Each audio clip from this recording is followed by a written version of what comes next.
आज की कहानी का शीर्षक है सबसे बड़ा धन। एक बार एक शक्तिशाली राजा घने वन में शिकार खेल रहा था। अचानक आकाश में बादल छा गए और मूसलाधार वर्षा होने लगी। सूर्य अस्त हो गया और धीरे धीरे अंधेरा छाने लगा। अंधेरे में राजा अपने महल का रास्ता भूल गया और सिपाहियों से अलग हो गया। भूख, प्यास और थकावट से व्याकुल राजा जंगल के किनारे एक टीले पर बैठ गया। थोड़ी देर बाद उसने वहाँ 3 बालकों को देखा। तीनों बालक अच्छे मित्र थे। वे गांव की ओर जा रहे थे। राजा बोला, सुनो बच्चों, ज़रा यहाँ आओ। राजा ने उन्हें बुलाया। बालक जब वहाँ पहुँचे तो राजा ने उनसे पूछा, क्या कहीं से थोड़ा सा भोजन और जल मिलेगा? मैं बहुत प्यासा हूँ और भूख भी बहुत लगी है। बालकों ने उत्तर दिया, अवश्य, हम घर पर जा कर अभी कुछ ले आते हैं। वे गांव की ओर भागे और तुरंत जल और भोजन ले आए। राजा बच्चों के उत्साह और प्रेम को देखकर बहुत प्रसन्न हुआ। राजा बोला, प्यारे बच्चों, तुम लोग जीवन में क्या करना चाहते हो? मैं तुम सबकी सहायता करना चाहता हूँ। कुछ देर सोचने के बाद एक बालक बोला, मुझे धन चाहिए। मैंने कभी 2 समय की रोटी नहीं खाई, कभी सुंदर वस्त्र नहीं पहने, इसलिए मुझे केवल धन चाहिए। राजा मुस्कुराकर बोले, ठीक है, मैं तुम्हें इतना धन दूंगा कि जीवन भर सुखी रहोगे। यह शब्द सुनते ही बालकों की खुशी का ठिकाना न रहा। दूसरे बालक ने बड़े उत्साह से पूछा, क्या आप मुझे एक बड़ा सा बंगला और घोड़ा गाड़ी देंगे? राजा ने कहा, अगर तुम्हें यही चाहिए तो तुम्हारी यह इच्छा भी पूरी हो जाएगी। तीसरा बालक ने कहा, मुझे न धन चाहिए न ही बंगला गाड़ी चाहिए, मुझे आप जैसा आशीर्वाद चाहिए।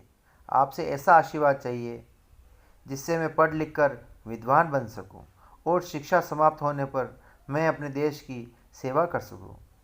तीसरे बालक की इच्छा अनुसार सुनकर राजा बहुत प्रभावित हुआ। उसने उसके लिए एक उत्तम शिक्षा का प्रबंध किया। वह परिश्रमी बालक था, इसलिए दिन रात एक एक करके पढ़ाई उसने की और बहुत बड़ा विद्वान बन गया। समय आने पर राजा ने उसे अपने राज्य में मंत्री पद पर नियुक्त किया। एक दिन अचानक राजा को वर्षों पहले घटी उस घटना की याद आई। उन्होंने मंत्री से कहा, वर्षों पहले तुम्हारे साथ जो 2 और बालक थे, अब उनका क्या हाल चाल है? मैं चाहता हूँ कि एक बार फिर मैं एक साथ तुम तीनों से मिलूं, अतः कल अपने उन दोनों मित्रों को भोजन पर आमंत्रित कर लो। मंत्री ने दोनों को संदेशा भिजवा दिया। अगले दिन सभी एक साथ राजा के सामने उपस्थित हो गए। आज तुम तीनों को एक बार फिर साथ देखकर मैं बहुत प्रसन्न हूँ। इनके बारे में तो मैं जानता हूँ, पर तुम दोनों अपने बारे में बताओ। राजा ने मंत्री को कंधे पर हाथ रखते हुए कहा। जिस बालक ने धन मांगा था वह दुखी होते हुए बोला, राजा साहब, मैंने उस दिन आपसे धन मांगकर बड़ी गलती की। इतना सारा धन पाकर मैं आलसी बन गया और बहुत सारा धन बेकार की चीज़ों में खर्च कर दिया। मेरा बहुत सा धन चोरी हो गया और कुछ वर्षों में ही मैं वापस अपने उसी स्थिति में पहुंच गया जिसमें आपने मुझे देखा था। बंगला गाड़ी मांगने वाले बालक भी अपना रोना रोने लगा। महाराज, मैं बड़े ठाट बाट से बंगले में रह रहा था, पर वर्षों पहले आई बाढ़ में मेरा सब कुछ बर्बाद हो गया।